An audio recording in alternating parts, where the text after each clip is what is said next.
ఏడవ అధ్యాయము 24 వచ్చి నుంచి 29 వచ్చిన వరకు కూడా మనం మార్చి చదువుకుంటాం. మత్తయి సువార్త 7వ అధ్యాయము 24 నుంచి 29 వరకు కూడా మనం మార్చి చదువుకుంటాం. ఈ భాగములు స్పష్టముగాను అర్థమవుట్లు నెమ్మదిగా మీరు చదవండి. కాబట్టి ఈ నా మాటలు విని వాడు చొప్పున చేయు ప్రతివాడును బండ మీద తన ఇల్లు కట్టుకున్న బుద్ధిమంతుని పోలియుండును.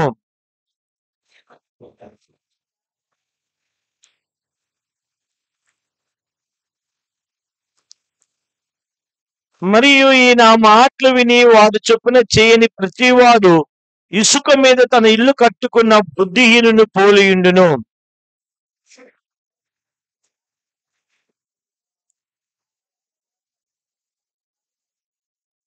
29 వచ్చిన యేసు ఈ మాటలు చెప్పి ముగించినప్పుడు జనసమూహములు ఆయన బోధకు ఆశ్చర్యపడుచుండిరి.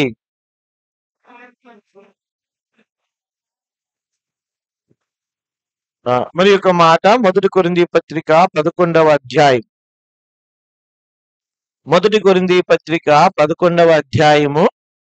28వ వచనాన్ని మనము కలిసి చదువుకుందాం. మొదటి కొరింథీ పత్రిక 11వ అధ్యాయము 28వ వచనం. కాబట్టి ప్రతి మనుషుడు తను తాను పరీక్షించుకునవలెను, అలాగూ చేసి ఆ రొట్టెంటిని ఆ పాత్ర నుండి త్రాగవలెను. ప్రార్థన చేసుకుని మోకరించండి. మా తండ్రి, దయా దాక్షిణ్య పూర్ణుడా, దీర్ఘశాంతము కలిగిన వాడా, కృపా సమృద్ధి కలిగిన వాడా, ఎన్నడేను మాట తప్పని దేవా, మార్పు చెందని దేవా, ఇశ్రాయేలును కాపాడువాడు కునుకడు నిద్రపోడు అని చెప్పినటువంటి వాడా, ఇశ్రాయేలుతో మాకు అనుగ్రహించిన సహపౌరత్వాన్ని బట్టి, వాగ్దానాన్ని బట్టి మా హృదయపూర్వక వందనాలు చెల్లిస్తున్నాం. మేమందరము చేరి వచ్చి మా హృదయాలు తెరిచి దేవా మిమ్మల్ని ఆరాధించుట్లో మీరు ఎంతో మాకు సహాయపడ్డారు. మా ఆరాధనలు ఆగ్రహించినందుకు వందనాలు తండ్రి. మీ కుమారుడిని యేసుక్రీస్తు ప్రభు వారి నామమును బట్టి మీ పరిశుద్ధాత్మ సహాయం మాకు దయచేయనట్లుగా మీ వైపు మా చేతులు ఎత్తుతున్నాం తండ్రి. వాళ్ళ చుట్టూ మేము చేరి వచ్చినాం దేవా. మీ ప్రజలు ఆయా స్థలాల నుంచి దేవ బహు ప్రయాసపడి మీ మందిర ఆవరణకు వారు వచ్చిన వారి విలువైన సమయాన్ని పాడు చేయకుండా, వ్యర్థమైన మాటలు ఉపయోగించకుండా, అవసరమైన మాటలు ఉపయోగించబడినట్లుగా సంపూర్తిగా నాయనా మీరు మీ స్వాధీనంలో ఉంచుకొని నా పెదవులను దేవా నన్ను మీరు తాకి మీ నా మాట నోట ఉంచి మీ అరచేతిలో కప్పి నన్ను వాడుకోండి. మీ కరుణాపీఠంలో నుంచి మాతో మాట్లాడండి అయ్యా. తిరిగిన ఆకాశము మాకు దయచేయండి. మా అందరితో మీరు మాట్లాడి మీ చేత మేము బోధింపబడిన వారి మీద తిరిగి వెళ్ళినట్లుగా కృపదయ చేయమని కోరుతూ నన్ను కూడా మీ చేతులుగా అప్పచెప్పుకుంటూ నిద్రాభారం మాకు రానియకుండా దేవా ఆసక్తిగా ప్రజలుగా మాకు సిద్ధపరచమని ప్రార్థన చేస్తూ ఆత్మను ప్రాణమును దేహాన్ని మీ చేతులుగా అప్పచెప్పుకుంటూ యేసుక్రీస్తు ప్రభువారి నామమును బట్టి వందనాలు చెల్లించి ప్రార్థిస్తున్నాము తండ్రి. ఆమేన్.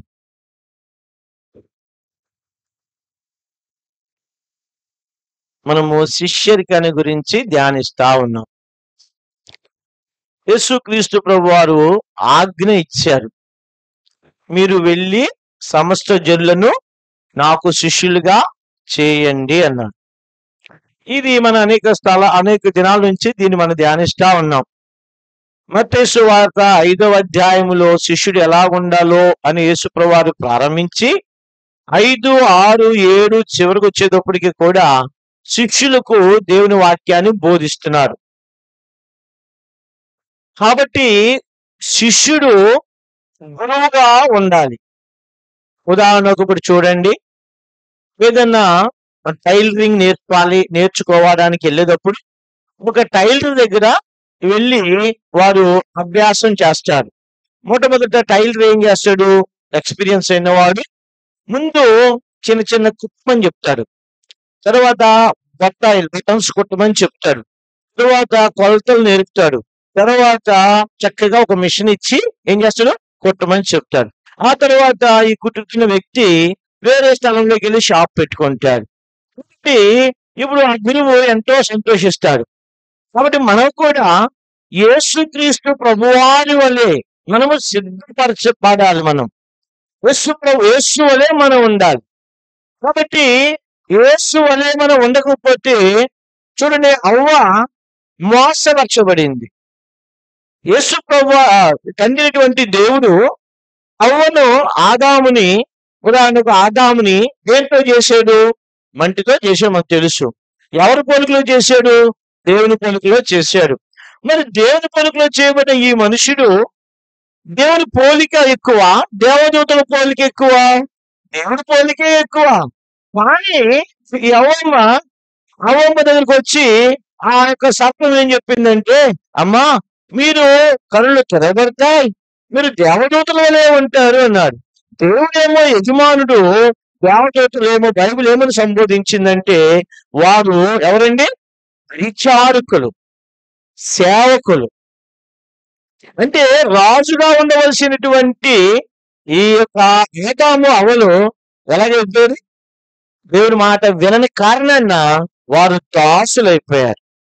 ఇక్కడ మనకి జ్ఞాపకం చేసుకోవాల్సింది ఏమిటంటే, యేసుక్రీస్తు ప్రభువారి యొక్క ఉన్నతమైన ఉద్దేశము, లేకపోతే తండ్రి అయిన దేవుని యొక్క ఉద్దేశము ఏమైనప్పటికీ కూడా ఆయనలాగా మనం ఉండాలి.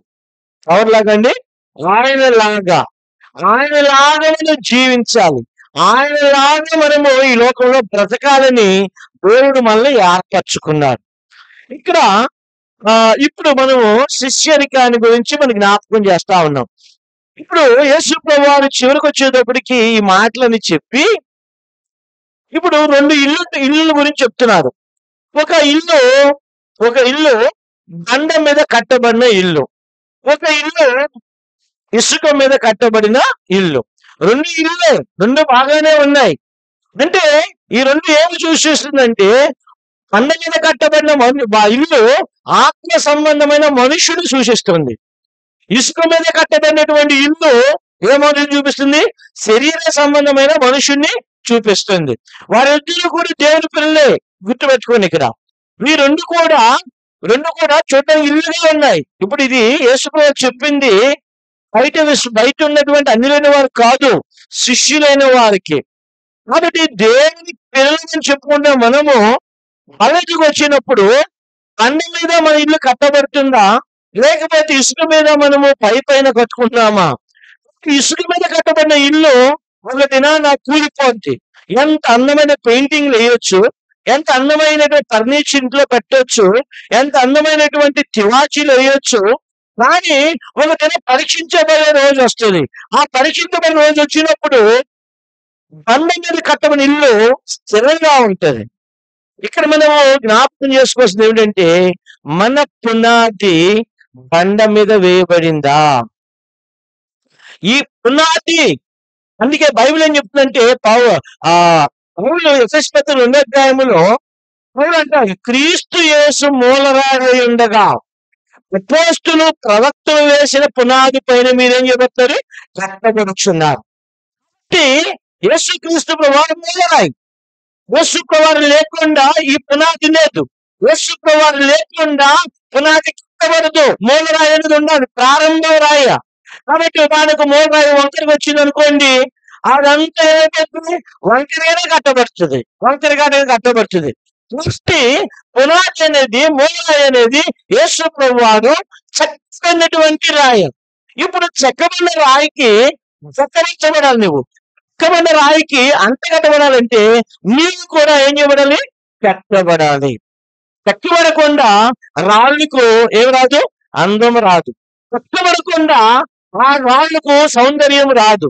అందుకని యేసు ప్రభువారు చెప్పిన మాట ఏంటంటే, అయ్యా మీరు ఈ మాటలు విన్నారు, ఈ నా మాటలు విని వాటి చొప్పున చేయు ప్రతివాడు విన్నారు. బుద్ధిమంతుడు విన్నాడు, బుద్ధిహీనుడు విన్నారు. కాబట్టి బుద్ధిమంతుడు తన ప్రవర్తన మార్చుకున్నాడు, తన జీవితాన్ని మార్చుకున్నాడు. ఒక దేవుని దాసుడు ఇలా చెప్పారు, ఆయన మీటింగ్కి వెళ్ళే టయానికి ప్రజలు నిద్రపోతా ఉన్నారంట కదా. మన వాక్యం దగ్గరికి వచ్చేటప్పటికి ఏమైపోద్ది? నిద్ర వచ్చేస్తా ఉంటది, నిరాశగా ఉంటాం, ఎప్పుడైపోద్దా వెళ్ళిపోతామో చూస్తా ఉంటాం. దేవుని దాసుడు ఏమన్నాడంటే, అయ్యా మీరు చాలా జాగ్రత్తగా ఉండండి.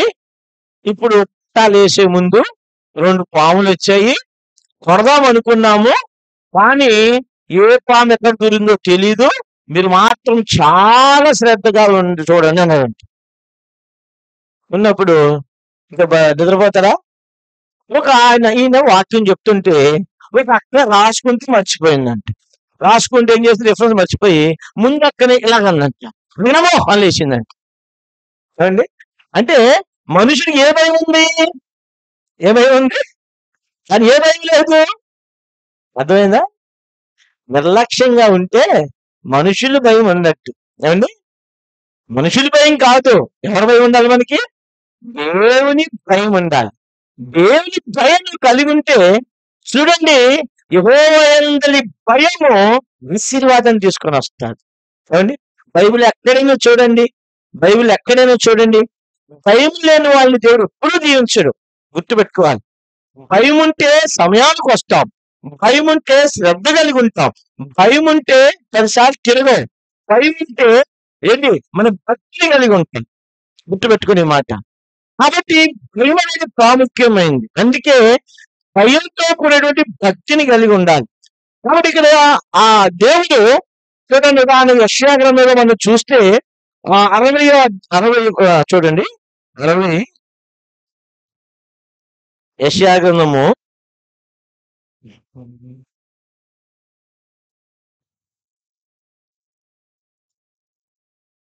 66 2వ వచనం చదవండి. అందరూ కలిసి చూద్దామే. అందరూ కలిసి చూద్దాం. చదవండి. యెషయా గ్రంథము గట్టి చదవాలి. 66 అధ్యాయము 2వ వచనం చదవండి గట్టిగా. అవన్నీ నష్టకృత్యములు నా వల్ల కలిగినవని యెహోవా సెలవిచ్చున్నాడు. ఎవడు దీనుడై నలిగిన హృదయము గలవాడై నా మాట విని వణుకుచుండునో వానినే నేను దూషిస్తున్నా. ఏమండి? ఏం చేయమన్నాడు ఇక్కడ? ఇక్కడ పట్టుకోండి. మళ్ళీ కీర్తన గ్రంథంలోనికి రండి. కీర్తన గ్రంథము 2వ అధ్యాయం 11వ వచనం గట్టి చదవాలి మీరు. 2వ అధ్యాయము చదువచ్చిన వాళ్ళు అందరూ గట్టిగా చదవండి. 2వ అధ్యాయము 11వ వచనం చదవండి. భయభక్తులు కలిగి యెహోవాను సేవించుడి, గడగడ వణుకుచు సంతోషించుడి. ఏం చేయమన్నాడు? భయాన్ని కలిగి ఉండాలి. ఏ భయము? మనుషుల భయమా, దేవుని భయమా? ముందు దేవుని భయం ఉండాలి, తర్వాత మనుషుని భయం. మనుషుల భయం ఉండకూడదు, మనం ఉండకూడదు. కాబట్టి మనం చాలాసార్లు అనుకుంటాం, అయ్యా నేను ఎవరికి భయపడను అన్నా. ఎవరికి భయపడం? కానీ అబ్రాహాము లాంటి వాడు దేవునికి భయపడ్డాడు. అబ్రాహాము లాంటి వాడే దేవునికి భయపడ్డాడు. మనం ఎంత భయపడాలి? దేవుని పిల్లలు దేవుని యందు భయభక్తులు కలిగి దేవుణ్ణి ఏం చేయాలి? నన్ను చూడాలి. వాక్యం ఉన్నారు కదా, నేను చెప్తలేదు మీరు. కాబట్టి దేవుని యందు భయభక్తులు కలిగి దేవుని ఏం చేయాలి? సేవించాలి. అందుకే యేసు ప్రభువు ఏమన్నాడంటే, నా శిష్యులారా మీరు నాలాగా ఉండాలి అంటే, నాలాగా మీరు జీవించాలి అంటే, నాలాగా మీరు ఆనందంగా భూమి మీద గడపాలంటే మీరు ఏమన్నాడు? నా మాట విని వాటి చెప్పున ప్రతివాడు పండ మీద ఇల్లు కట్టుకున్న బుద్ధిమంతుని పోలి ఉంటాడు. అంటే నా మాట విని వాటి చెప్పున చేయని ప్రతివాడు ఇసుక మీద కట్టుకున్న ఏంటండి భక్తిహీనుని పోలి ఉంటారు. ఎవరైనా చూడండి మనల్ని, ఒరే బుద్ధిమంతుడురా అంటే మన హృదయం ఎంతో సంతోషిస్తుంది. ఒరే ఇది చాలా బుద్ధిమంతుడురా అన్నాడు అనుకోండి, చాలా సంతోషిస్తుంది. అంటే ఒరే ఇది బుద్ధిహీనుడురా అన్నాడు అనుకోండి, ఇంకా మనకు కనబడతాం మందిలో, మనం కనబడు. బుద్ధి ఎందుకు? బుద్ధి లేదు కనుక బుద్ధిహీనత్వం బయటకు వస్తుంది. కాబట్టి బుద్ధి మనకి కావాలి అంటే ఏమేం చెప్తుంది? బుద్ధి, జ్ఞానం, సర్వసంపదలు ఎవరి దగ్గర ఉన్నాయి? దేవుని చేతిలో ఉన్నాయి. కాబట్టి అందుకే సొలొమోను దగ్గరికి వచ్చి దేవుడు అడిగారు. సొలొమోను ఆ యొక్క బలి అర్పించారు. బలి అర్పించిన తర్వాత దేవుడు ఎంతో సంతోషించి రాత్రి సొలొమోను దగ్గరికి వచ్చాడు. సొలొమోను దగ్గరికి వచ్చి, సొలొమోనా నీకు ఏం కావాలో కోరుకో అన్నాడు. ఇప్పుడు సొలొమోను ఏమన్నాడు? అయ్యా ఈ విశేషమైన జనానికి తీర్పు తీర్చడానికి నాకు బుద్ధి చాలదు, నాకు వివేచన జ్ఞానము నాకు దయచేయి. వివేచన ప్లస్ జ్ఞానము నాకు దయచేయి. ఈ మాట వినగానే చూడండి, ఆది కాండం మొదలుకొని ఇప్పటి వరకు సొలొమోను వరకు ఎవరికి కూడా దేవుని అలాంటి కోరిక కోరలా. కానీ ఇలాంటి కోరిక కోరగానే దేవుడు సంతోషమైపోయింది. దేవుడు ఉప్పిపోయి సొలొమోనా, శత్రు ప్రాణములు అడగలేదయ్యా, భూమి బంగారములు అడగలేదయ్యా, అంటే దీర్ఘాయువులు అడగలేదయ్యా, బుద్ధి జ్ఞానము అడుగుతున్నావు కనుక చూసుకో, దాంతో పాటు నీకేమిస్తాను, ఇప్పుడు నీకు ఇస్తున్నాను. చూస్తారండి. కాబట్టి దేవుని పిల్లారా, మనం బుద్ధిమంతులుగా ఉండాలి. అందుకనే బుద్ధి జ్ఞాన బాహుల్యములు. అందుకే దేవుడు ఎవరు? బుద్ధిమంతుడు. అందుకే అపోస్తులైనటువంటి పౌలు కొరింథీ పత్రికలోనూ రోమపత్రికలు రాస్తాడు, ఆహా దేవుని బుద్ధి జ్ఞాన బాహుల్యములు ఎంతో గొప్పవి. దేవుని బుద్ధిమంతుడు, ఆయన పిల్లలు మనమే బుద్ధిమంతుడు. బుద్ధిమంతులుగా చూడు, 2 కుటుంబాలు నేను చూపిస్తా. బుద్ధిమంతుల కుటుంబము అంటే పునాది మీద కట్టబడిన కుటుంబము, బుద్ధి ఇసుక మీద కట్టబడినటువంటి బుద్ధిహీనమైన కుటుంబం. ఈ 2 కుటుంబాల్లో భర్త ప్లేస్ లో మనం పురుషులు పెట్టుకోండి, స్త్రీల ప్లేస్ లో స్త్రీలు పెట్టుకోండి. ఇది మన కుటుంబం. ఇది 3 మొదటిది బండ మీద కట్టబడిన కుటుంబం, రెండవది ఇసుక మీద కట్టబడిన కుటుంబం. ఇప్పుడు మన కుటుంబాన్ని పెట్టుకుని ఇది ఏ కుటుంబానికి, మన కుటుంబం ఇది ఏనికి చెందింది మనం పరీక్ష చేసుకోవాలి. ఎందుకంటే మన దినం రాబోతుంది. ఆ దినాన్న సమయం ఉండదు, మనకి సమయమే ఉండదండి. అయ్యా కొద్ది సమయం ఆగంటే కుదరదు. ఈ మధ్యలో వందే భారత్ వేశారు ట్రైన్, మనకు తెలియదులేండి, అటు ఉంటది. హైదరాబాద్ నుంచి వైజాగ్ వెళ్తుంటది వందే భారత్ రైలు, తర్వాత కొన్ని ప్రాంతాలకు వెళ్తుంది. ఆ వందే భారత్ ట్రైన్ ఏంటంటే కొన్ని ప్లేసుల్లో ఆగుద్ది. పాపం ఒక ఆయన వాటర్ తాగుదామని వెళ్ళారు. వెళ్ళి వాటర్ పట్టుకుంటే అది టైం అంతే ఒక 3 minutes ఆగుద్ది అంతే. ఆ 3 minutes అవగానే ఏమైపోతుంది, డోర్ క్లోజ్ అయిపోద్ది. డోర్ ఎక్కడ ఉండదు. ఇప్పుడు మామూలు ట్రైన్ అనుకోండి, ఇక్కడ దిగినా ఇంకొక దగ్గర ఎక్కేసి అందులో నుంచి నడుచుకుంటూ వెళ్ళిపోవచ్చు. కానీ పాపం ఆయన వెళ్తున్నాడు, భార్య చనిపోయింది, పిల్లలు చనిపోయారు, ఈయన బాబా బాటలు పడి తిరుగుతున్నాడు. అప్పుడు అక్కడ రాశారు, యేసు రాకడ కూడా ఇలాగే ఉంటది. యేసు రాకడ కూడా ఇలాగంటుంది, ఇలా తలుపుతి అంటే యేసు ప్రభువు ఏమంటాడు, మీరెవరో నాకు తెలియదు. అందుకే దేవుని పిల్లారా, సిద్ధపాటును కలిగి ఉండాలి. సిద్ధపాటు చాలా ప్రాముఖ్యం. అందుకనే దేవుని వాక్యము మన జీవితం ద్వారా పరీక్షించుకోవాలి. దేవుని వాక్యము మన కుటుంబము ఎలాగుందో సరిపోల్చుకోవాలి. అది సరి సమానంగా ఉంటే దేవుని చేత ఆశీర్వదించబడతావు. అందుకని దేవుని వాక్యం ఉన్నది ఉన్నట్టుగా మనం దాన్ని ఏం చేయాలి, ధ్యానించాలి, దాన్ని తీసుకోవాలి. రండి, ఉదాహరణకు ఒక సంగతి నేను చెప్తాను. బుద్ధి ఎలా వస్తుంది. ఒక దేవుని దాసుడు వాక్యం చెప్పడానికి పిలువపడ్డాడు. ఆయన సహవాసం కాదు, వేరే మందికి వాక్యం చెప్తా ఉన్నాడు. కూర్చోబెట్టారు దేవుని దాసుడిని. కూర్చోబెడితే 1.5 గంటల పాటలు పాడారు. ఇప్పుడు ఎలీషా గారు పాడతారు, ఇప్పుడు రూతు పాడుతుంది, ఇప్పుడు రమేష్ పాడతారు. ఒకరి పాడి గంటారు అయిపోయింది. అయిపోయిన తర్వాత ఆ పాస్టర్ గారి దగ్గరికి ఒక కబురు వచ్చింది, ఇక ఆఫీసర్ గారి భార్య వస్తుంది, ఎవరికి పాట పాడుద్ది అంటే. అప్పుడు లేచే ఈ బోధకుడు లేగల కదా వాక్యం చెప్పడానికి, అన్న కూర్చొని చెప్పి ఈయన అన్నాడు, అయ్యా క్షమించాలి మీరు అందరూ, ఇప్పుడు ఆఫీసర్ గారి భార్య వచ్చి పాట పాడిద్ది అన్నాడు. ఆ ఆఫీసర్ అమ్మగారు 1.5 గంటల అయిన తర్వాత వచ్చారు. వచ్చేటప్పుడు ఏంటి, ఇటేమో మల్లెపూలు ఎట్టుకుంది, ఇటేమో కనకాంబరాలు ఎట్టుకుంది, ఇటేమో చెంపిళ్ళు పెట్టింది, ఇటు బంగారం వేసింది. వస్తే అమ్మగారు తొక్కుంటూ గజ్జలు గల్లు అనుకుంటూ అందరూ తొక్కుంటూ వచ్చేసింది. అంటే గజ్జలు ఎలా ఉంటాయి, గల్లు అనుకుంటూ వచ్చేసింది. వచ్చిందంటే పైకి ఎక్కింది. ఈ సేవకుడు ఏమో మంటుంది, దీని అవతారమే బాగోలేదు, ఇది వచ్చి పాటలు పాడుతుంది.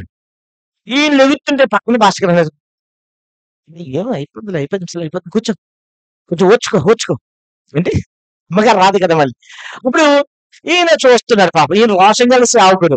ఈయన వచ్చి ఉన్న పాటున వస్తున్నాను యేసయ్యని పాట పాడుతుందంట. ఏంటండి? ఉన్న పాటున లేచి అవసరం అన్నాడంట సేవకుడు. లేచిపోయారు. బాబోయ్! ఈవిడ అసలు గయ్యాలి గంప. ఈవిడ ఎవరు తట్టుకోలేరు అని అన్నదప్పటికి స్కూల్ అయిపోయిందంట. ఇప్పుడు ఈ సేవకుడు చెప్పాడంట, అమ్మా ఉన్న పాటను వచ్చినా అన్నావు కదా, ఇప్పుడు ఉన్న పాట పరలోకం వెళ్ళావు అనుకో, ఏ ఆకారంతో వెళ్తావు? పరలోకం వెళ్ళావు. వెళ్ళిందా దేవదూతలు ఏం చెప్తాయి? యేసయ్య యేసయ్య అందరూ తెల్ల వస్త్రాలు వేసుకుని వస్తుంటే ఒకటి మాత్రం దెయ్యం వస్తుందమ్మా అని అంటారు, కాబట్టి నీకు అది అవసరమా అని అంటే రొస్స వెళ్ళిపోయిందంట. రొస్స వెళ్ళిపోయింది. ఈయన వాక్యం చెప్పేశాడు. చెప్పిన తర్వాత మళ్ళీ కబురు పెట్టింది ఆఫీసర్ అమ్మగారు. ఏం కబురు పెట్టి తెలుసా? పాస్టర్ గారిని వజ్రాగా కలవాలి. ఈయనకి భయం వేసిపోయిందంట. బాబు ఇదేందని జరుగుతుందో, నన్ను ఉతికి ఆరేస్తుందేమో అని భయం వేసింది. పైన రహస్యంగా కలమంది కదా, తిడితే తిట్టనే గదిలో కదా అని చెప్పి వెళ్ళండి. వెళ్ళగానే అందంట, అన్నయ్య గారు మీరు తిట్టినందుకు చాలా వందనాలు అన్నట్టు. ఈయన అదిరిపోయింట. ఏమంటే పాస్టర్ చెప్తే ఉంది నా జీవితం అండి. నువ్వు చెప్పి నేను చేశావు, ఆయన చెప్పకుండా లేదు కాబట్టి ఇప్పుడు వరకలా ఉన్నాను. నీకు చాలా వందనాలని. నువ్వు తిట్టినందుకు నేను బాధపడలేదు, నా జీవితం మార్చుకున్నాను అని చెప్పినాను. చూసారా? వాక్యము మన జీవితాన్ని మారుస్తుంది. ఎవరు విద్యలు ఉంటారో వారి ఇల్లు భూమి మీద కట్టబడుతుంది. ఒకవేళ పాస్టర్ గారు ఆమెను బుజ్జగించి మందిరానికి రాదని, ఆమె ఇచ్చే కానుకలు పోతాయని ఎన్నో దినాలు ఆమెను ఏం చేశాడు? మూఢత్వంలో ఉంచేశాడు, పాపంలో ఉంచేశాడు. ఇప్పుడు ఆవిడ ఏమైనా పాటలు భక్తి అనుకుంది, బంగారమో వెండి సంస్థలో భక్తి అనుకుంది. ఆ నిజమైన సేవకుని చేతిలో పడింది. నిజమైన సేవకుడికి వాక్యంతో గద్దించాడు. గొప్పకి ఆమె హృదయము మార్చబడింది. ఆమె చెప్పిందంట, అన్నయ్య గారు మీకు చాలా వందనాలు, మీరు తిట్టినందుకు నేను బాధపడలేదు, కానీ నాకు కోపం ఎవరి మీద వచ్చింది తెలుసా? ఎవరి మీద వచ్చింది? మా పాస్టర్ మీద కోపం వచ్చింది. మా పాస్టర్ నాకు చెప్పలేదు ఇన్ని దినాలు, చెబుతూ ఎప్పుడో రోజులే మార్పు అన్నాడు. చూడండి నా ప్రియమైన సోదరులారా, దేవుని వాక్యము మనకు ప్రమాణం. ఆ దేవుని వాక్యానికి మన జీవితం సరిగ్గా ఉందలే చూసుకోవాలి. లేకపోతే మనం కూడా వెళ్ళినప్పుడు ఏమంటారు దేవదూతలు? దెయ్యం కాదు వస్తున్నాడు యేసయ్య, దెయ్యం వస్తుంది, పూలు పెట్టుకుని బంగారం పెట్టుకుని వస్తుంది.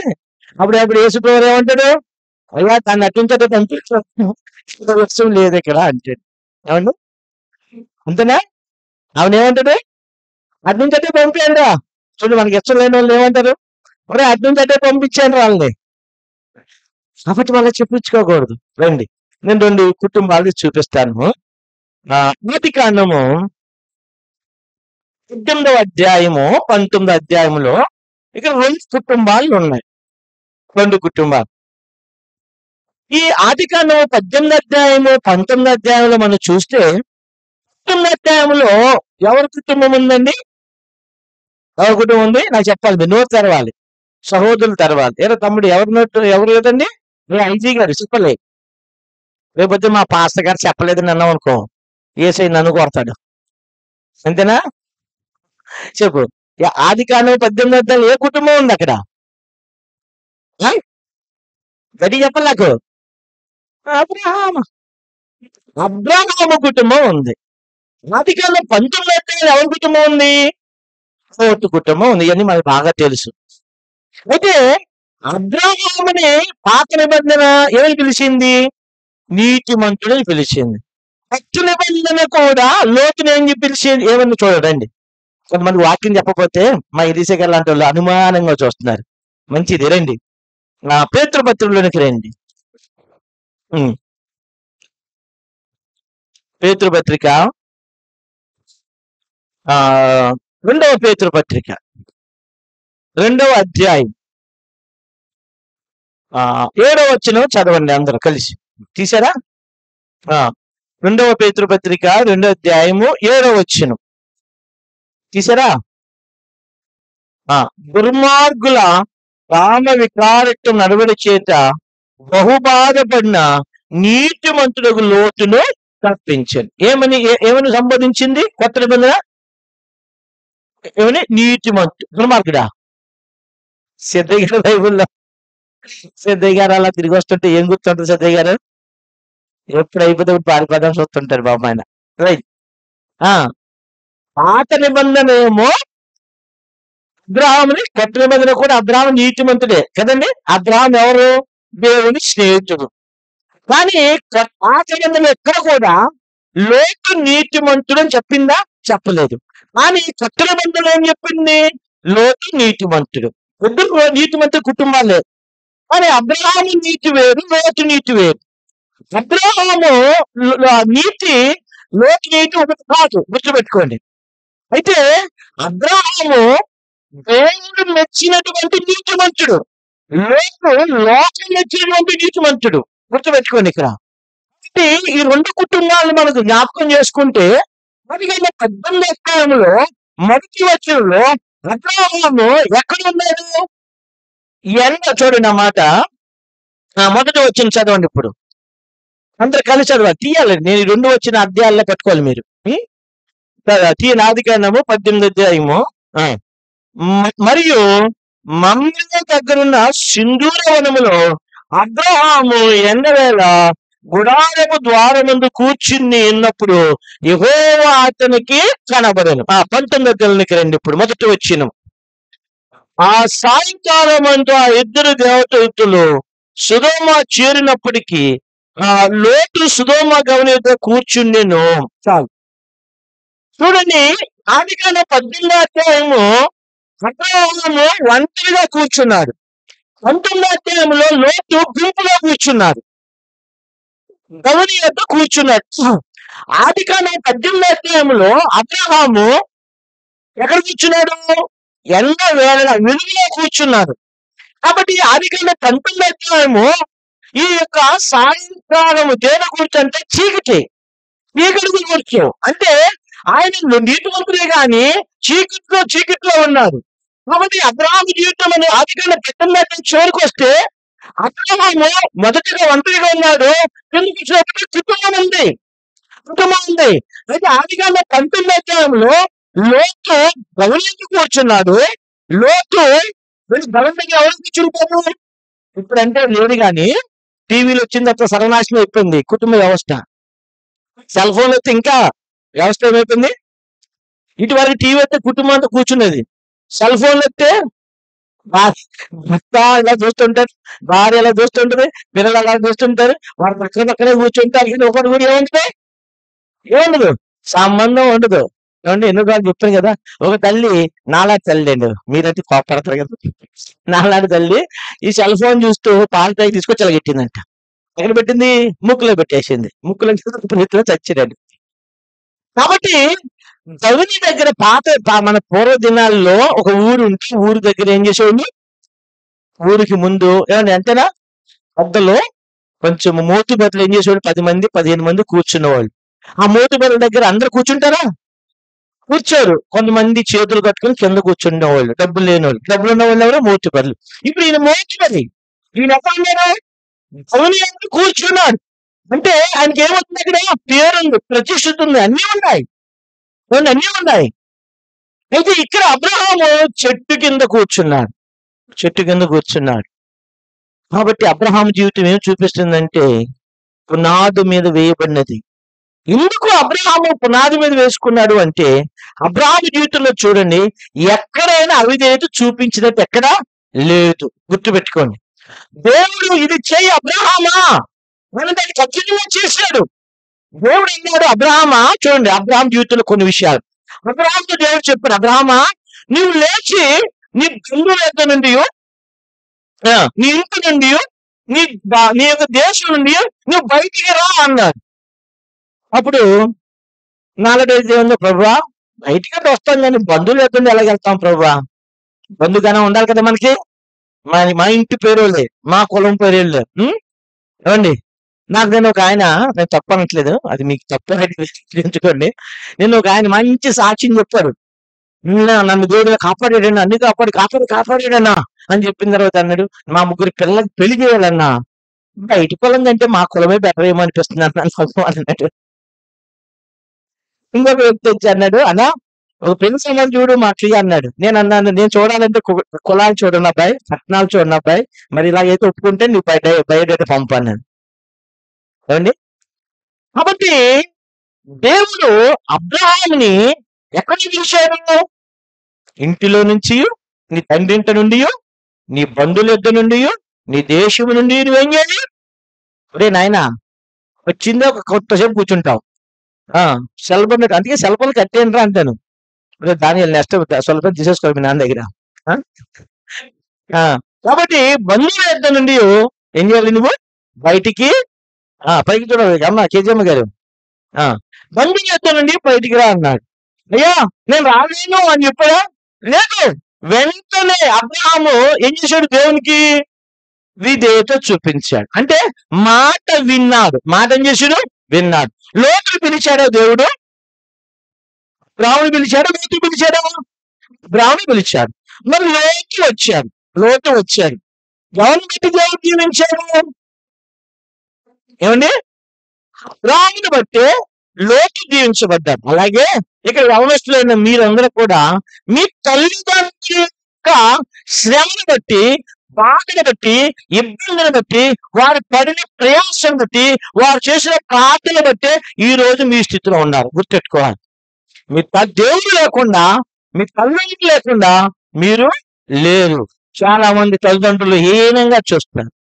చదువు ఉన్నా చదువు లేకపోతే హీనంగా చూస్తారు. కానీ వారు, నేను ఒక మాట చెప్తాను, ఇది బాగా గుర్తెట్టుకోండి. అబ్రహాం లింకన్ గారు ఒక రిసెప్షన్ లో చెప్పాలని నిర్ణయించుకున్నాను. అది రేపు మా అనకాపల్లిలో రిసెప్షన్ ఉంది, దాన్ని చెప్పాలనుకున్నాను కానీ ఇప్పుడే చెప్పాలి కదా. అబ్రహాం లింకన్ గారు అమెరికా ప్రెసిడెంట్ అయ్యాడు. అమెరికా ప్రెసిడెంట్ అయినప్పుడు ఆయన ఉన్న వాళ్ళని పిలిచాడు. అయ్యా, అమెరికాలో ఎక్కువ అవ్వాలి, పెట్టుబడులు మీరు పెట్టండి. ఇప్పుడు కంపెనీలు పెడతారు కదా, ఏమవుతాయి? ఉపాధి కల్పించి దేశం ఏమవుద్ది? డెవలప్మెంట్ అవుద్ది. మీకు అన్ని రాయితీలు ఇస్తామన్నప్పుడు ఒక ధనవంతుడు వాడు ఏం చేశాడంటే, అబ్రహాం లింకన్ కి ఇష్టపడక, అబ్రహాం లింకన్, మీ నాన్న మా ఇంట్లో చెప్పులు కుట్టాడు, బూట్లు కుట్టాడు, గుర్తుకోది. అప్పుడు అబ్రహాం లింకన్ గారు ఏమన్నారంటే, లేచి నిలబడి మీకు చాలా వందనాలు అన్నాడు. ఎందుకు? ఇంత మంచి సమయంలో నా తండ్రిని గుర్తు చేసావురా నాయన, నా తండ్రి గుర్తు చేశావు. నా తండ్రి సిగ్గుపడలేదు. ఏ రోజు ఆయనకి ఇచ్చిన పని చేయడానికి ఏం చేయలేదు? సిగ్గుపడలేదు. ఆయన చెప్పులన్నీ కుట్టాడు, బూట్లు కుట్టాడు. ఒకవేళ ఏమని పాడైపోయి ఉంటే నాకు చెప్పండి, నేను వచ్చి మీ చెప్పులు కొడతాను. మా నాన్న నా సిగ్గుపడలేదు, మా నాన్న నాకు నేర్పాడు. చూసారండి, ఒక అమెరికా ప్రెసిడెంట్ తన తండ్రి గురించి, తల్లి గురించి చెప్పుకొని ఏం చేయలేదు? సిగ్గుపడలా. కాబట్టి ఇక్కడ మనం జ్ఞాపకం చేసుకోవాల్సింది ఏమిటంటే, అబ్రహాము నీ దేవుడు పిలిచాడు, లోతుని పిలవలా. అబ్రహాము వెనకాతలు వచ్చాడు లోతు. అంటే అబ్రహాము ప్రార్థన, అబ్రహాము సమర్పణ, అబ్రహాము క్రయము, అబ్రహాము యొక్క ప్రతిష్టత లోతును కూడా ఏం చేయబడింది? దీవించాడు. దేవుడు దీవించాడు. ఇప్పుడు లోతు ఏం చేశాడు? నన్నే దీవించాడు దేవుడు. ఎందుకు? నిజంగా నేను లోకరీతిగా చూస్తే అబ్రహాము కంటే లోతుకు ముందు పిల్లలు పుట్టేశారు కదా. అబ్రహాముకి ఎవరు లేరు? పిల్లలు లేరు. ఏమండి? చూడండి, పిల్లలు లేని వాళ్ళంటే ఎంత హీనంగా చూస్తారండి మనం. ఎవరన్నా సరే మీరు గుర్తుపెట్టుకోండి. అప్పుడప్పుడు మా గోర కంట ఉంటుంది మమ్మల్ని. ఒకళ్ళ కన్న వాళ్ళని మొగాలు చూడకూడదు అంటే ఏంటి? ఆవిడ కాదండి, ఇంకోటి కావాలండి. చిన్నప్పటి నుంచి అనేదిలేండి. తర్వాత ఏంటండి, అరటి చెట్టుని పొద్దున లేచి ఏం చేయకూడదంటే అనేది మరి ఆవిడ. ఏమండి? ఎంత అంటే దేవుడు ఎంత ఇందులో అనుకోండి, దేవుడు ఒకటి ఇచ్చారు చాలు. అయితే ఈ ఈ మాట ఇన్నప్పుడు బాధ వస్తూ ఉంటుంది. అస్సలు లేదనుకోండి, ఇంకెంత బాధ వస్తుంది? తనతో వచ్చేటువంటి లోతు పిల్లలు పుట్టారు. ఏమండి? ఆస్తి వచ్చింది, తర్వాత అక్కడి నుంచి వెళ్ళిపోయాడు, మనందరూ తెలుసు. కానీ అబ్రహాము చూస్తే, లోతు చూస్తే, లోతు ఎప్పుడు ఎవరు దీవించమన్నట్లు? ఎవరు దీవించబడినట్టు? లోతు దీవించబడినట్టు. ఎందుకు? ఆస్తి ఉంది, పనివాళ్ళు ఉన్నారు, కానీ ఏం లేదు ఇక్కడ, సంతానం లేదు. దీనికి అన్నీ ఉన్నాయి కానీ ఎవరు లేదు, ఏం లేదు, దేవుడు లేదు.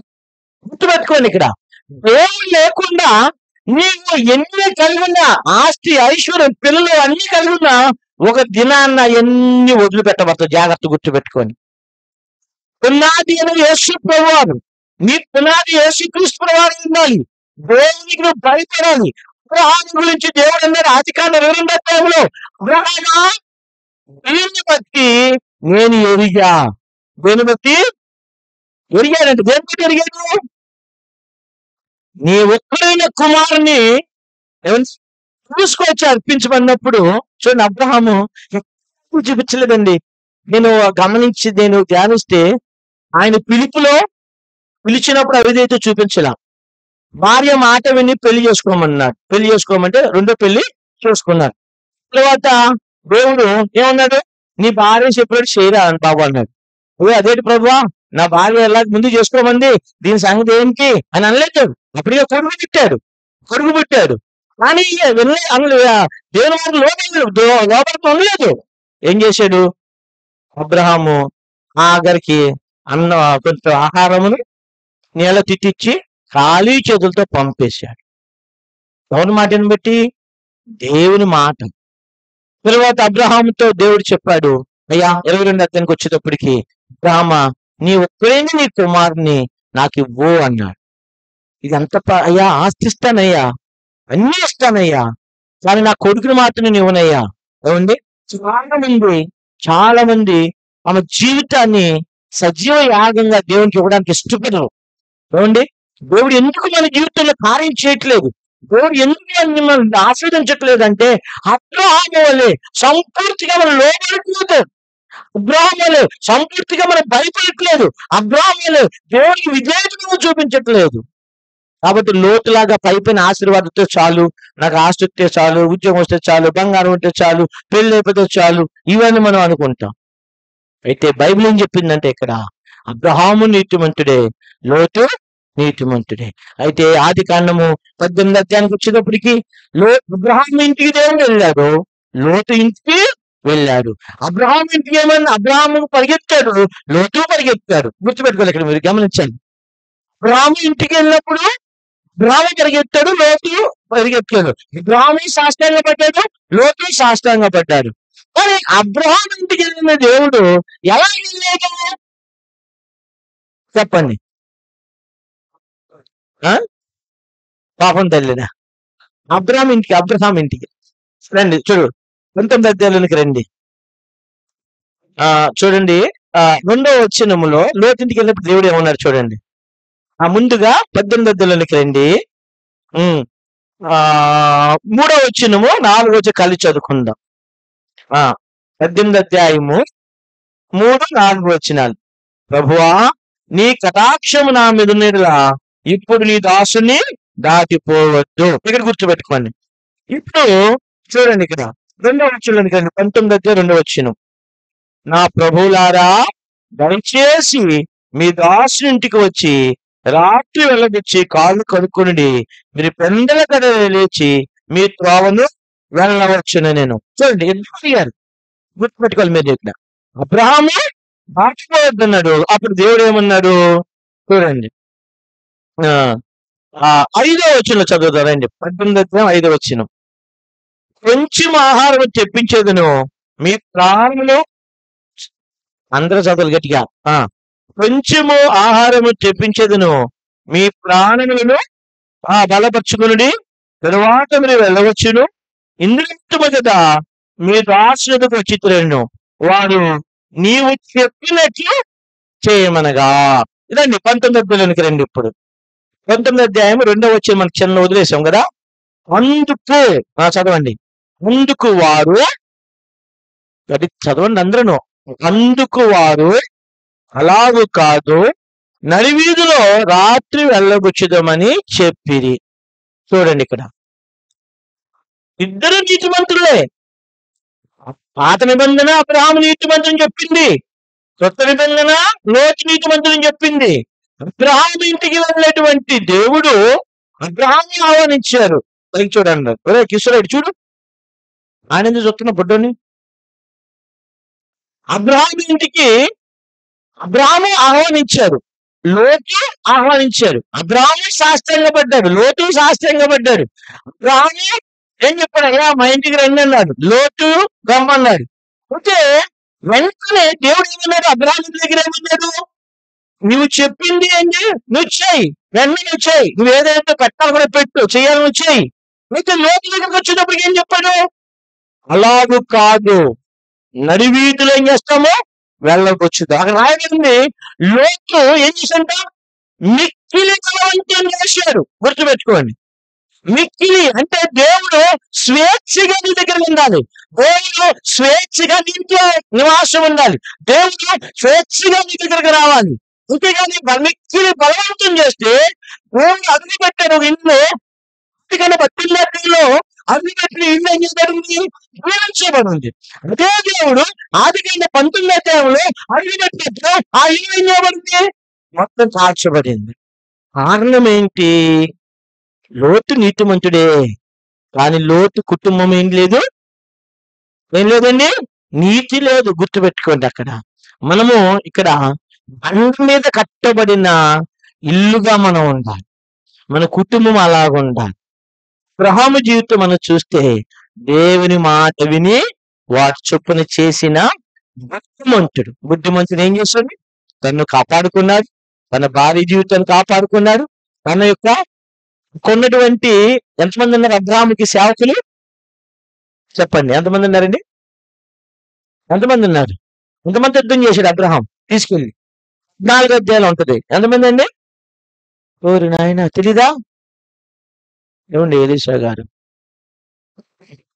ఏం మీకు తెలీదా ఆంధ్రయ, ఎవరు చెప్తారా, అబ్రహాము గారు ఎంతమందిని తీసుకెళ్లి యుద్ధం చేశాడు, ఇంట్లో అలవర్చబడినవా చూడకుండా చెప్పండి, 318 మందిని తీసుకెళ్లి ఏం చేశాడు, అంటే సేవకులు ఎంతమంది ఉన్నారు, 318 ఉన్నాయి. అబ్రహాము ఇంట్లో ఒంటెలు ఉన్నాయి, ఒంటెలు కూడా ఏం చేశాయి, చెప్పాలి నాకు, మోకరించాయి. అంటే అబ్రహాము తన కుటుంబాన్ని ఎందులో పెంచాడు, ఎందులో పెంచాడు, భక్తిలో పెంచాడు, పునాది మీద కట్టాడు. అందుకే అబ్రహాము భక్తిపరుడు, అబ్రహాము భార్య భక్తిపరురాలు, అబ్రహాముకి ఇచ్చిన కుమారుడు భక్తిపరుడు, అబ్రహాము ఇంట్లో పనిచేసే సేవకులు భక్తిపరులు, అబ్రహాము ఇంట్లో ఉన్నటువంటి ఏంటి ఒంటలు కూడా ఏంటి భక్తి నేర్పారు. అందుకే దేవుడు అబ్రహాము తర్వాత ఇస్సాకును దీవించాడు, ఇస్సాకు తర్వాత యాకోబును దీవించాడు, యాకోబు తర్వాత ఇప్పటి వరకు ఇశ్రాయేలు ప్రజల్ని చూస్తే మీరు చరిత్రలో మీరు చూస్తే చూడండి, ఇశ్రాయేల్ దేశము అంత మన ఆంధ్రప్రదేశ్ అంత ఉండదు, అంటే చూడలేదు కానీ భౌగోళికంగా చెప్తారు, ఆంధ్రప్రదేశ్ అంత ఉండదు. ముస్లిమ్స్ కంట్రీలో 63 కంట్రీలు ఉన్నాయి, యూదులు ఒక్కరే ముస్లిమ్స్ ఎంతమంది, 63 దేశాల వారు ఈ ఒక్క దేశాన్ని ఏం చేయలేకపోతున్నారు, ఏమీ చేయలేకపోతున్నారు. జాగ్రత్త గుర్తుపెట్టుకోండి. అందుకే ఒక ఆయన చెప్పాడు, నాకు చాలా ఆశ్చర్యమైపోయింది, మనము 2 రోజులు స్నానం చేయకపోతే పక్కన ఎవడు ఉండగలరా, ఏమవుతుందండి, చెమట కంపు కొడుతుంది. యూదుల యొక్క నిర్మాణం వేరంట, యూదుల యొక్క బాడీ తత్వం వేరంట. యూదులు వాళ్ళు 2 రోజులు స్నానం చేయకపోయినా కంపే రాదంట, వాళ్ళ దగ్గర నుంచి కంపే రాదు. అందుకే ప్రపంచంలో యూదులకున్న జ్ఞానము వేరు, యూదులకున్న ఐశ్వర్యవంతులు వేరు. జాగ్రత్త గుర్తుపెట్టుకోండి. కారణం ఏంటి, తన తండ్రి అయిన అబ్రహాము దేవునికి విధేయత చూపించాడు. అందుకే బహుతరములకు ఎలాగంటా సంతోష కారణముగా ఉంటావన్నాడు. ఏమండి, అబ్రహాముని ఎప్పుడో గుర్తుపెట్టుకుంటారు. అందుకే అనేక దేశాలు ఏకమయ్యి ఒక చిన్న దేశాన్ని ఏమి చేయలేకపోతున్నాయి, ఇశ్రాయేల్ దేశాన్ని ఏమి చేయలేకపోతున్నాయి. హిట్లర్ అన్నది ప్రపంచ పటంలో నుంచి యూదులు ఏం చేస్తానే, మ్యాప్ లో నుంచి ఇశ్రాయేల్ దేశం తొలగిస్తారన్నారు. ఎవరి పేరు, ఏమండి, నీలో చక్రవర్తి అన్నాడు, మొత్తం యూదులు తీసేస్తారన్నాడు. ఎవరి పేరు, అదే పేరు, అందరూ పోయారు. ఏమండి, అందుకే యూదులకున్న జ్ఞానము సామాన్యమైనది కాదు. ప్రపంచంలో వారు ఐశ్వర్యవంతులు. వాళ్ళు కనిపెట్టిన వస్తువులు వాళ్ళే. ఇప్పుడు మనకు ఐఫోన్ గాని, తర్వాత ల్యాప్టాప్లు గాని, తర్వాత మైక్రో సాఫ్ట్వేర్ గాని, తర్వాత ఇప్పుడు చూడు మన పామాయిల్ తోటలు వేస్తారు సిస్టమ్. అదంతా కనిపెట్టింది ఎవరు? వాళ్ళే. ఆ జ్ఞానం తెచ్చుకున్నారు మనుషులు భూమి మీద. కాబట్టి నా ప్రియమైన సోదరి సోదరులారా, ఇక్కడ మనం అబ్రహాం జీవితం ద్వారా ఏం నేర్చుకోవాలంటే, మన ఇల్లు పునాది మీద కట్టబడాలి. కాబట్టి లోతు పైపైన కట్టుకున్నాడు. లోతు ఐశ్వర్యించబడ్డాడు. బౌలెద కూర్చున్నాడు. దేవుని తీసుకెళ్ళాడు. ఆ రాత్రి ఆయన ఎక్కడున్నాడు? అక్కడ రాయబడింది ఏంటంటే సొదొమ గొమొర్రాలో ఉన్నాడు. ఈ సొదొమ గొమొర్రాలో ఏంటంటే అక్కడ పాపం. అక్కడ ఏంటంటే ఏమంటారంటే వాళ్ళని నేను ఇక్కడ వాడకూడదు ఆ మాట. వాళ్ళు మగవాళ్ళు కూడేటువంటి వాళ్ళు. ఈ రోజులు వచ్చేసింది కదండి. మగవాళ్ళు పెళ్లి చేసుకుంటారు. ఆడవాళ్ళు పెళ్లి చేసేసుకుంటున్నారు. కారణం ఏంటి? ఇదంతా భయంకరంగా వచ్చేసింది లోకంలోనికి. ఇవన్నీ రాకడకు గుర్తులు. ఆ దినాల్లోనే ఉన్నారు. కాబట్టి వారు అన్నారు, మనం కూర్చొని తీసుకురా. అంటే అలాంటి ప్రజల మధ్యలో, దుర్మార్గుల మధ్యలో, కామ వికారమైన ప్రజల మధ్యలో వారు ఉన్నారు. ప్రత్యేకించబడవలసిన జీవితం ఉండవలసిన పోయి అక్కడే ఉంటూ అయ్యో అయ్యో లాభం ఏంటి? ఇక్కడ ఉండి ఇప్పుడు బురదలో ఉన్నామండి, వాసన వస్తుందండి, ఖర్చు పెట్టుకుని ఇక్కడ కూర్చుని అమ్మ కంపు కంపు కంపు అనుకుంటే లాభం ఉందా? ఏం చేయాలి? లాభం రావాలంటే అక్కడ నుంచి ప్రత్యేకింపబడాలి నువ్వు. కానీ లోతు ప్రత్యేకింపబడలేదు. చివరికి చూడు, లోతు సహవాసం ఎవరితో చేశాడు? దుర్మార్గులైన కామ వికారమైనటువంటి మనసు కలిగిన వారితో లోతు స్నేహం చేశాడు. ఇక్కడ అన్నీ ఉన్నాయి, కానీ దేవుని భయం లేదు అక్కడ. దేవుని యొక్క భయం ప్రజలు వాళ్ళు దేవునికి ఒకరి పార్టీలు అలాంటి వారి మధ్యలో కాపురం అన్నాడు. హృదయాన్ని ఒప్పించుకున్నాడు. ఇప్పుడు భార్య దగ్గరికి వెళ్ళి అయ్యా రామ్మ అంటే వస్తుందా? నేను రాను. పిల్లలు వస్తారా? మేము రాము. అలా పెట్టాను. ఎవరి పేరు? అబ్రహాము పిల్లలు చూడండి. నాన్న ఇసాకు లే అందుకని ఏం చేశాడు? లేచాడు. రాయ్యా రా, కట్టెలు పట్టుకో అన్నాడు. నాన్న నేనెందుకు నాన్న, నువ్వే మోయొచ్చు కదా అన్నాడా? లేదు. చీల్చబడిన కట్టెలు వీపు మీద. చూడు, మన పిల్లలకి చెప్పండి, ఇప్పుడు ఈ పని చేయి ఆ పని చేయి అంటే చేస్తారా? చేయరు. ఎందుకు చేయరు? కారణం తప్పు ఆల్దా మందా? ఎందుకు మంది? చెప్పాలి, కరెక్ట్, తప్పులేదు. మందే. ఎందుకు మంది? మనం దేవునికి లోబడితే ఆయన మనకు లోబడతాడు. దేవునికి లోబడలేదు కనుక చూస్తుంది మనల్ని. నువ్వు ప్రార్థన చేస్తే వాడు వచ్చి నీ పక్కన మోకరిస్తాడు. నువ్వు వాక్యం చదివితే వాడు బైబిల్ తెచ్చుకుంటాడు. ఏమండి? నువ్వు భక్తిగా మందిలో కూర్చుంటే నీ పక్కన పిల్లవాళ్ళు కూర్చుంటారు. నీకే భక్తి లేకపోతే, నీకే ప్రార్థన లేకపోతే నీ పిల్లలు ఎలా నేర్చుకుంటారు? ఏమండి? అందుకే అంటారు, తాడు తన్నేవాడు ఉంటే వాడు తల తన్నేవాడు ఉంటాడు. ఒక సహోదరి నాకు చెప్పింది, అయ్యా నా భర్త తాడు తంతే నా కొడుకు వాడు తల తిన్నాడు అన్నాడు. అంటే కాబట్టి ఇక్కడ గమనించండి మనం. కాబట్టి దేవుని పిల్లారా, మీ కుటుంబము లోతు వలె మన కుటుంబం ఉండకూడదు. దేవుడు కోరేది ఏంటంటే అబ్రహాము కుటుంబం వలె ఉండాలని కోరుతున్నాడు. అబ్రహాము పిల్లలు దీవించబడ్డారు. భూమి మీద వాళ్ళు ఆశీర్వాదానికి ఏం చేశారు? కారణమయ్యారు. యూదుల ద్వారా మనందరం ఏం చేయబడ్డప్పుడు ఆశీర్వించబడ్డాం. యూదుల నుంచి, అబ్రహాము నుంచి, దావీదు నుంచి ఎవరు వచ్చారు? యేసుప్రభు వచ్చారు. యేసుప్రభు ద్వారా మనం ఏం చేయబడ్డాం? ఆశీర్వించబడ్డాం. అబ్రహాము ఆ రోజు ఇంతే చూపించబడితే దావీదు రాడు. దావీదు చూపించకపోతే తీసుకోండి, వేరే మనుషులు వాడుకుంటారు. కానీ వాళ్ళు వినియోగం చూపించారు. అయితే ఇక్కడ నేను ముగిస్తే ఒక్క 10 నిమిషాలు. ఇక్కడ లోతు అన్ని కలిగి ఉన్నాడు. పాపం ఆ రాత్రి భోజనం చేస్తున్నప్పుడు ఏం జరిగింది? గందరగోళం జరిగింది, మనందరూ తెలుసు. అప్పుడు దేవదూతలు చెప్పారు, అయ్యా ఈ స్థలాన్ని దేవుడు ఖాళీ చేస్తున్నాడు, మీరు బయటకు వచ్చేయండి అంటే అక్కడ రాశారు, లోతు పిల్లలు ఏం చేస్తున్నారు? తడువు చేస్తున్నారంట. చూడండి, మాట రాశాడు అక్కడ. ఎక్కడుంది? ఎక్కడుందండి ఆ మాట?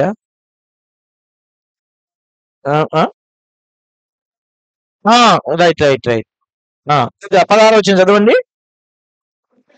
అతడు తడువు చేసాను. చాలు. ఏం చేస్తాడు? తడువు అంటే ఏంటండి? తవుడా? తడువు అంటే ఏంటి? ఏం ఋతు చెప్పమ్మా? నవయుగ స్త్రీ చెప్పమ్మా, చూసావా?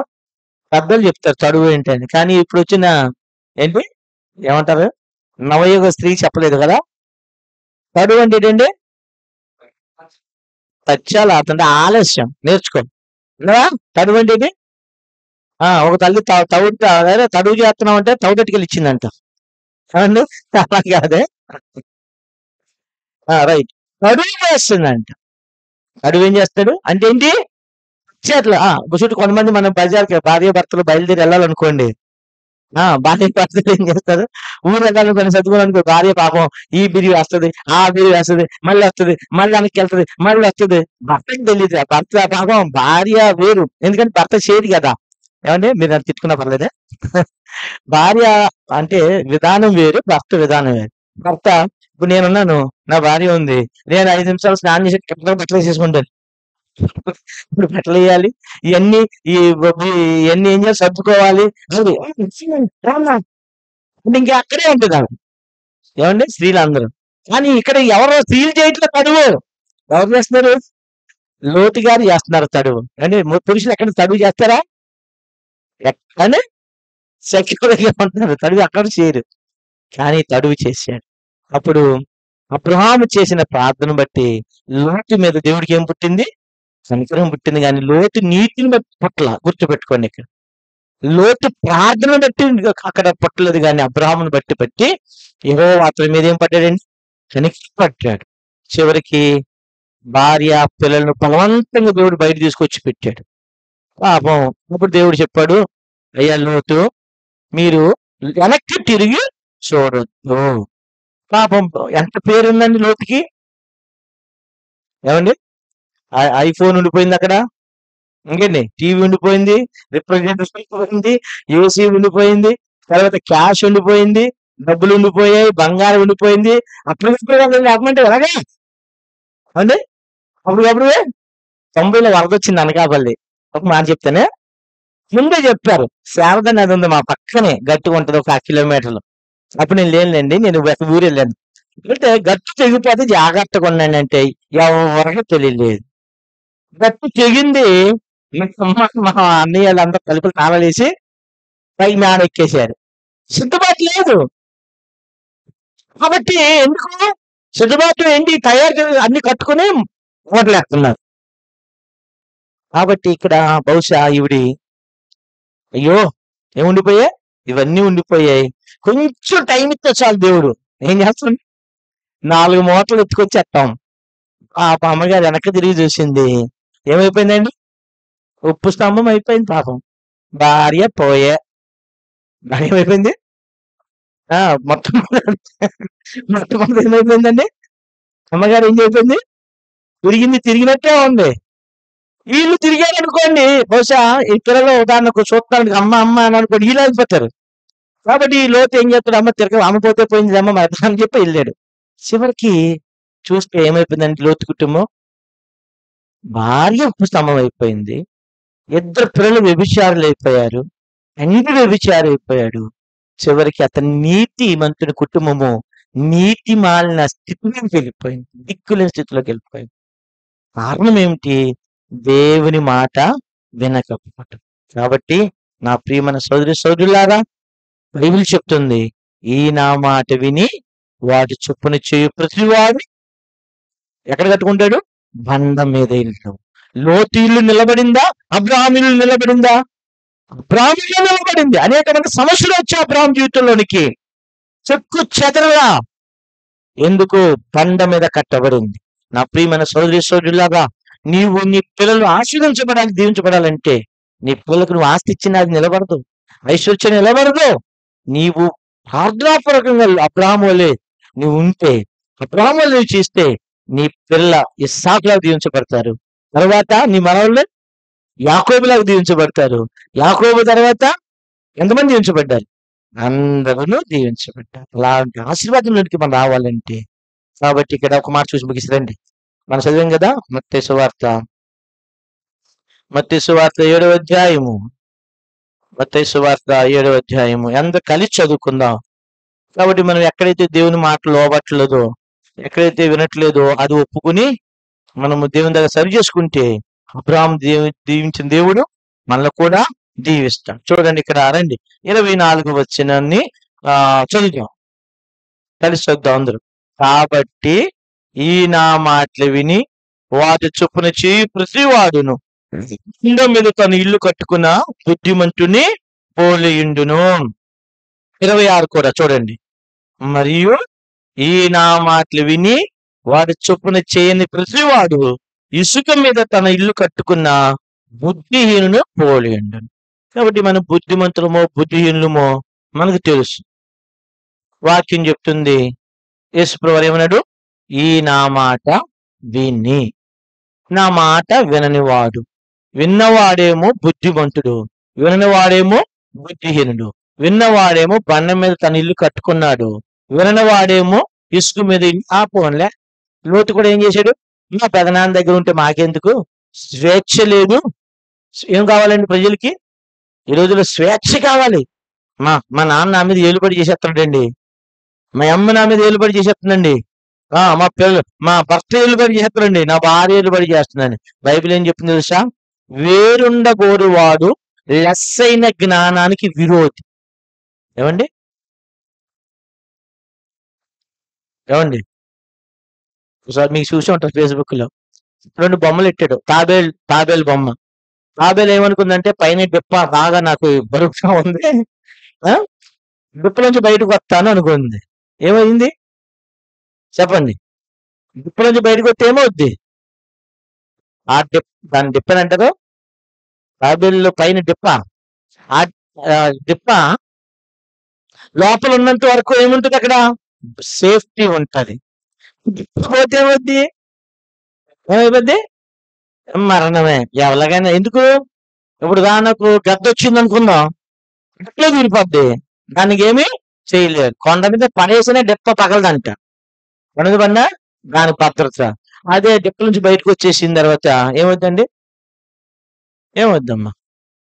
అది చాలా మంది తల్లిదండ్రులు అనుకుంటారు డిప్పలాంటి తల్లిదండ్రులు. గుర్తెట్టుకోండి, ఎవరండి?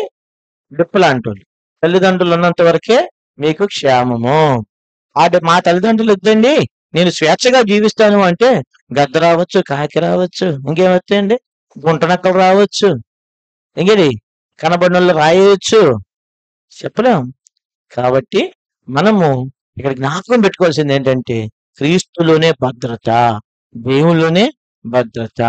అందుకే అబ్రహాము అలాగున ఆ జీవించిన కారణాన్న అబ్రహాము తన ఇంటి వారందరికి ఏమి చెల్లిపోయాడు? దేవుని ఇచ్చేసి వెళ్ళిపోయాడు. అందుకే అబ్రహాం కుటుంబం దీవించబడింది. లోతు అన్ని వదిలిపెట్టుకుని కట్టుబట్టలతో బయటకు వచ్చేసాడు. కట్టుబట్టలతో సంపాదించిన ఆస్తి పోయింది, గొర్రెలు పోయాయి, మేకలు పోయాయి, అన్ని పోయాయి, భార్య పోయింది, చివరికి ఏం పోయిందండి? కూతురు శీలం పోయింది, అతడు అపవిత్రుడైపోయాడు, ఇల్లు ఏమైపోయింది? కూలిపోయాయి. మన ఇల్లు అలా కూలకూడదనే దేవుడు ఈ మధ్యాహ్న కాల సమయంలో ప్రేమించి నీ యొద్దకు వాక్యం తీసుకుని వచ్చాడు. ప్రభువా, నేను అబ్రహాములో ఉండాలనుకున్నానయ్యా, నువ్వు దేవుని దగ్గర తీర్మానం తీసుకో. దేవుడు నిన్ను నీ పిల్లలను ఆస్వాదిస్తాడు. ఇది నాది కాదు, ఇది నా మాట, ఇది నాకు కాదు అనుకున్నావు అనుకోండి, లోతు కుటుంబం ఎలా పాడైపోయిందో మనకు తెలుసు. అలా జరగకూడదు. ప్రేమ గల దేవుడు నిన్ను ప్రేమిస్తున్నాడు. నీ కుటుంబం అబ్రహాం వల్లే జీవించాలని దేవుడు కోరుతున్నాడు. అలా ఉన్నట్లుగా ప్రభువు మనకు సహాయము చేయనుగా. మోకరించండి, ప్రార్థన చేద్దాం.